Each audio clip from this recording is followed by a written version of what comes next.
بسم اللہ الرحمن الرحیم۔ میں ستارہ ہلال فاؤنڈیشن کا شکر گزار ہوں۔ اس کے ساتھ ساتھ میں UMT کی مینجمنٹ ٹیم کا شکر گزار ہوں، انٹرنیشنل اقبال سوسائٹی کا شکر گزار ہوں، اور اس کے ساتھ جو آپ کی UMT کی اقبالیت سوسائٹی ہے جن کا یہ سلوگن ہے کہ ہم رنگ کریں، میں ان کا شکر گزار ہوں، اور ان سب کے ساتھ ساتھ آپ سب کا شکر گزار ہوں کہ مجھے آپ سے کلام کرنے کا موقع مل رہا ہے۔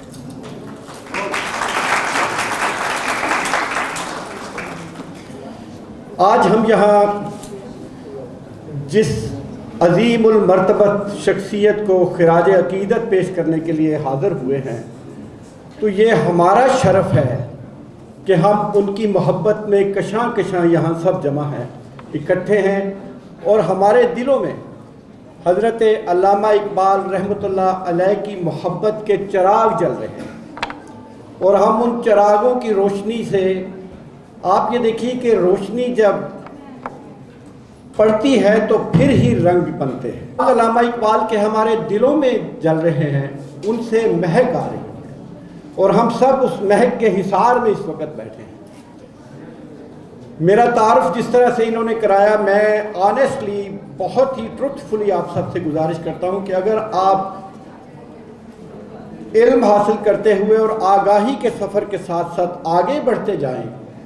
تو جب آپ ایک لامتناہی نظام میں داخل ہو جائیں اور آپ جان لیں کہ یہ ایک لامتناہی نظام ہے کائنات کا، تو پھر آپ جب اپنے آپ کو دیکھتے ہیں تو آپ کو پتہ چلتا ہے کہ آپ تو ایک ذرے کی بھی حقیقت نہیں رکھتے۔ اور ایسا تعارف جب ہمارے نوجوان کراتے ہیں تو ان میں ان کی محبت ہوتی ہے، انہیں اپنا مستقبل ایک نظر آتا ہے، اور وہ یہ سوچتے ہیں کہ ہم ان کے ساتھ ساتھ چلیں گے اور ان کی راہیں ہیں ان کو اختیار کریں گے تو ہم بھی آگے ایک منزلیں حاصل کریں گے۔ لیکن میں یہ سمجھتا ہوں کہ ہمارے آج کے نوجوان جو جس تعلیم سے آراستہ ہے، ان کی پیشانیوں میں جو قابلیت، ان کی علمیت جھلک رہی ہے، میں یقین رکھتا ہوں کہ یہ ہم سے زیادہ بہتر ہے، اور ہمیں فخر ہے کہ آپ ہم سے زیادہ بہتر ہیں۔ اور یہی وہ مقام ہے کہ جہاں ہم ایک امید کا چراغ بھی ساتھ جلا کے چل رہے ہیں کہ آپ لوگ پاکستان کو اندھیرے بادلوں سے باہر لے آئیں گے انشاءاللہ۔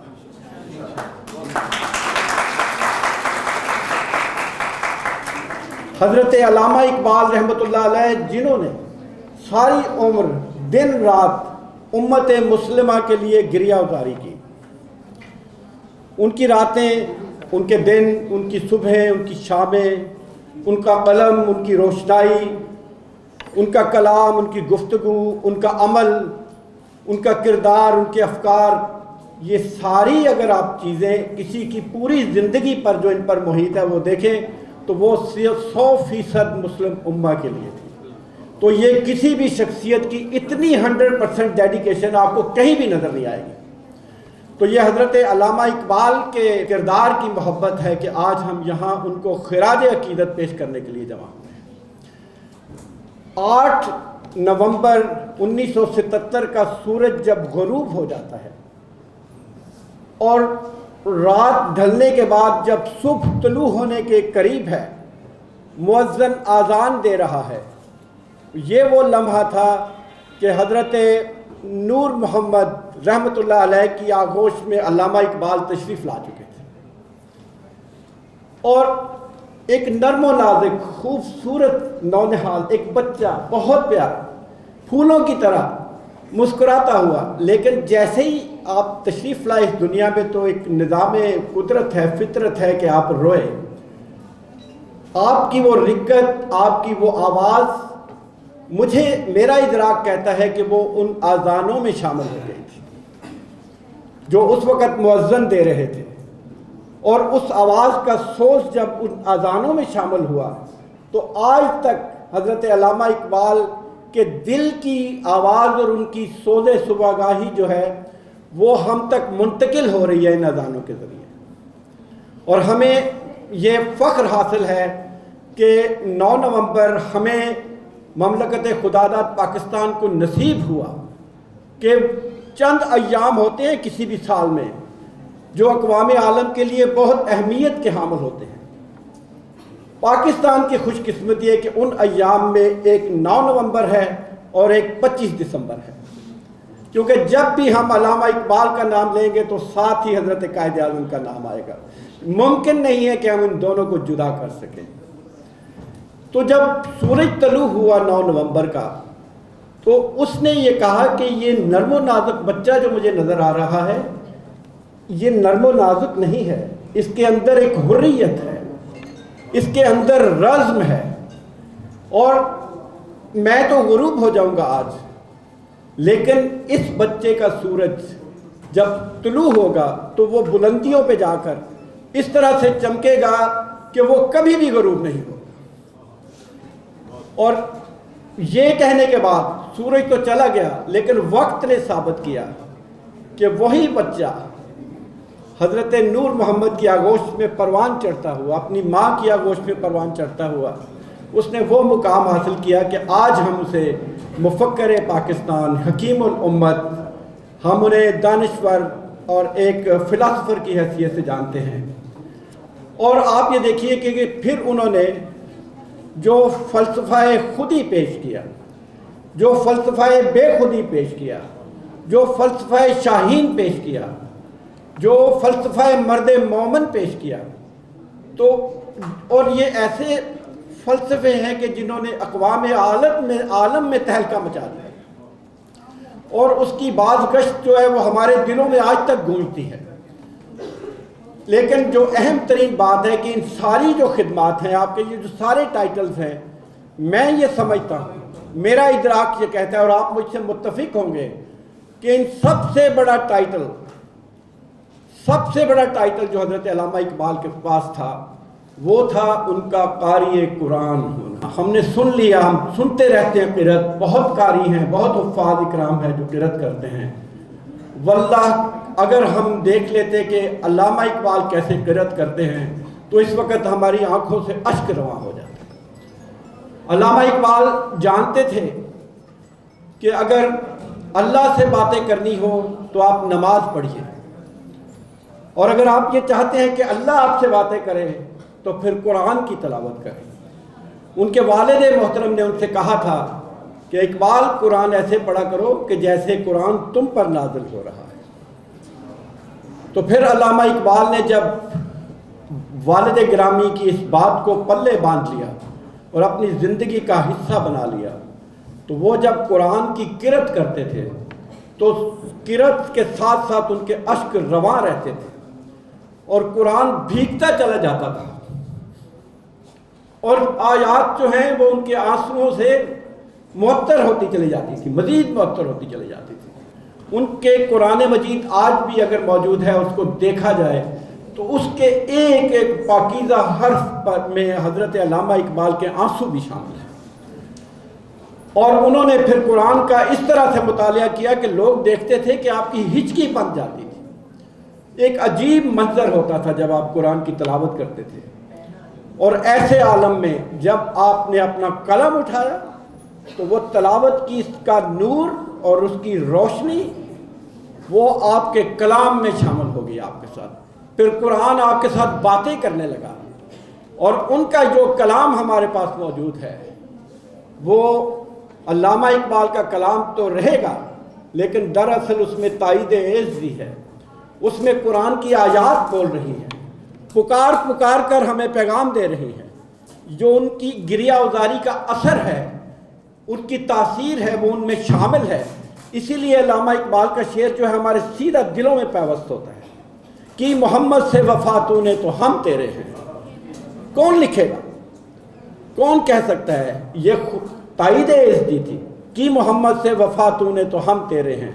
یہ جہاں چیز ہے کیا لوح و قلم تیرے ہیں۔ تو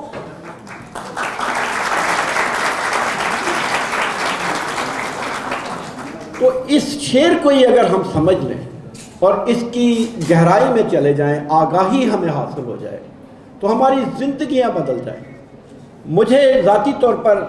معلوم ہے، جانتا ہوں میں بہت ان گنت لوگوں کو کہ جو بہت کامیاب لوگ ہوئے لیکن ان کی کامیابی میں حضرت علامہ اقبال کے کسی نہ کسی شعر کا عمل دخل ہوتا ہے۔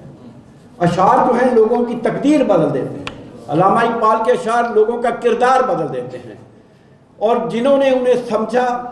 پرکھا، اپنے اوپر اپلائی کیا، ان کی زندگی میں انقلاب آ گیا، انہیں اللہ کی قربت بھی نصیب ہوئی۔ تو یہ ایک وقت تھا آج سے 12 سال پہلے کہ ہم چند نوجوانوں نے،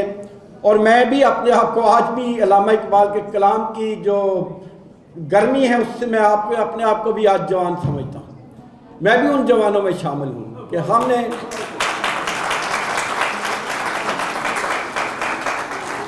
ہم نے محسوس کیا کہ ہماری سوسائٹی کو، ہمارے نوجوانوں کو حضرت علامہ اقبال کے کلام کی بے انتہا ضرورت ہے۔ قوت عشق سے ہر پست کو بالا کر دے، دہر میں اس میں محمد سے اجالا کر دے۔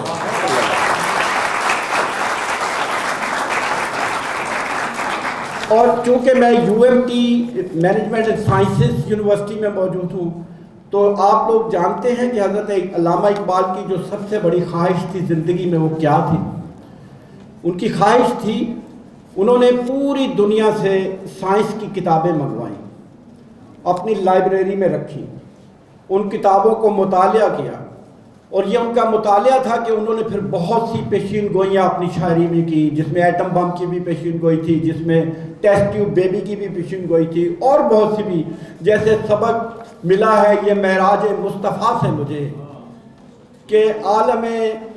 بشریت کی زد میں ہے گردو۔ تو یہ سائنس ہے، یہ آپ کا سائنس کا سفر ہے۔ تو علامہ اقبال کی یہ خواہش تھی کہ میں تمام مسلمان دانشوران کو اکٹھا کروں، سائنسدانوں کو اکٹھا کروں، اور ان کے ساتھ قرآن مجید میں جو آنے والے وقت کے حوالے سے جو غور و فکر میں نے کیا اور مجھے جو حاصل ہوا ہے وہ میں ان کے ساتھ ڈسکس کروں، تاکہ ہمارے سائنسدان اور ہمارے دانشوران مل کر ایک ایسی ٹیکنالوجی حاصل کریں، سائنس کے میدان میں اتنا آگے جائیں کہ وہ پوری اقوام عالم میں سر فہرست ہوں، ان کا مقام جو ہے وہ لیڈنگ رول ہو۔ تو میں یہ خواہش کروں گا کہ اس موضوع پر آپ کی یونیورسٹی پہ کام ہونا چاہیے، اور اس یونیورسٹی میں سائنسدانوں کو قرآن مجید کی روشنی میں اور حضرت علامہ اقبال نے جو اس پہ کام کیا ہے اس کی روشنی میں ہماری سوسائٹی انٹرنیشنل اقبال سوسائٹی کو کہیں گے تو ہم اس میں آپ کے ساتھ بالکل شانہ بشانہ شامل ہوں گے۔ یہ وہ کام ہے جس پہ ہمارے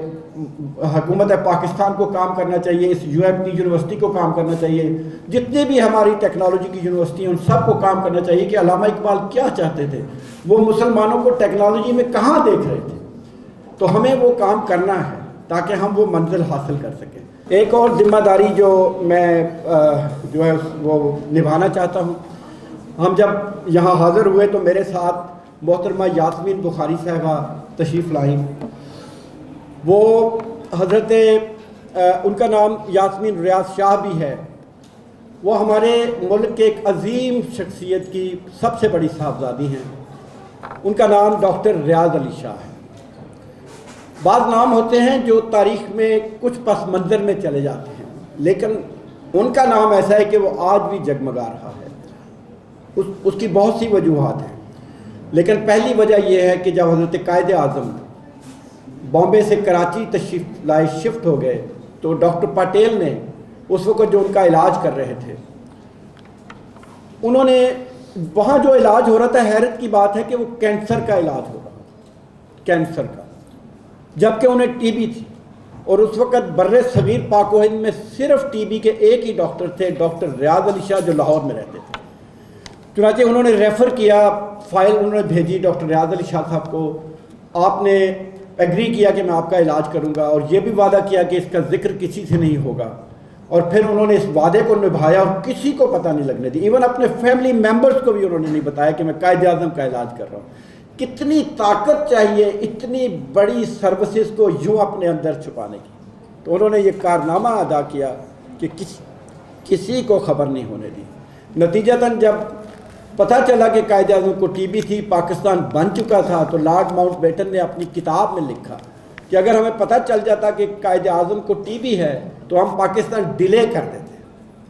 تو اس سے اندازہ کریں کہ ڈاکٹر ریاض علی شاہ کی جو خدمات ہیں، جو کہ ہمیشہ سنہری حروف سے لکھی جائیں گی، کہ انہوں نے اس راز کو جو ہے منکشف نہیں ہونے دیا اور پاکستان بن گیا۔ جب قائد اعظم یہاں تشریف لائے تھے تو ان کے پاس 16 ویکس تھے زندگی کے، فائل پہ لکھا تھا 16 ویکس تھے زندگی کے،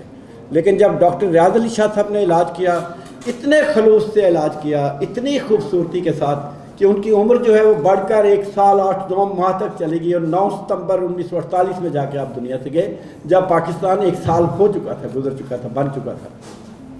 ایک تو ان کا یہ کارنامہ تھا، دوسرا انہوں نے پاکستان سے ٹی بی کو ختم کیا۔ کہا جاتا ہے کہ اگر ایک انسان کی زندگی بچائے تو آپ نے انسانیت کی زندگی بچائی۔ انہوں نے پورے پاکستان سے ٹی بی کو، جو ان کے قائد کی بیماری تھی، جس کی وجہ سے ان کا قائد ان سے رخصت ہوا، تو انہوں نے پھر جو ہے وہ علاج کیا، اور قائد اعظم جو ہے وہ پھر انہوں نے پاکستان میں ٹی بی کو جڑ سے اکھاڑ پھینکا۔ تو یاسمین بخاری صاحبہ اس عظیم انسان کی بڑی صاحبزادی ہیں، جو حضرت قائد اعظم سے ملاقات کر چکی ہیں۔ فاطمہ جناح ان کے گھر قیام کیا کرتی تھی، فاطمہ جناح کے ساتھ ان کی بڑی ملاقاتیں رہیں۔ ان کا اپنا یہ کردار ہے کہ آپ عالمی شہرت یافتہ مصورہ ہیں اور ہزاروں فن پارے بنا چکی ہیں، اور شاعرہ ہیں، 7 کتابیں ان کے کریڈٹ پر ہیں۔ ایک بہت بڑا کریڈٹ جو آپ نوجوانوں کے لیے بہت اہم ہے کہ ان کا بیٹا، جن کی تعلیم و تربیت انہوں نے کی، جب وہ ییل یونیورسٹی میں چلے گئے، وہاں وہ head of the radiology department ہیں، تو ییل یونیورسٹی میں 10 سال تک انہیں لگاتار بیسٹ پرسن اور بیسٹ ٹیچر کا ایوارڈ ملتا رہا، 10 years continuously without break۔ 2014 میں پھر گورنر کا ایک اجلاس بلایا گیا، اور اس میں صرف ایک 1 پوائنٹ ایجنڈا تھا کہ یہ ایوارڈ 10 سال مسلسل سید احمد جمال بخاری نے لیا ہے اپنے کریڈٹ پہ، تو کیوں نہ اس ایوارڈ کا نام سید احمد جمال بخاری رکھ دیا جائے۔ تو پاکستان کے سپوت کے نام پر دنیا کی اتنی بڑی یونیورسٹی ییل میں ان کے نام کا ایوارڈ دیا جاتا ہے، اور ان کا کریڈٹ بھی انہیں جاتا ہے۔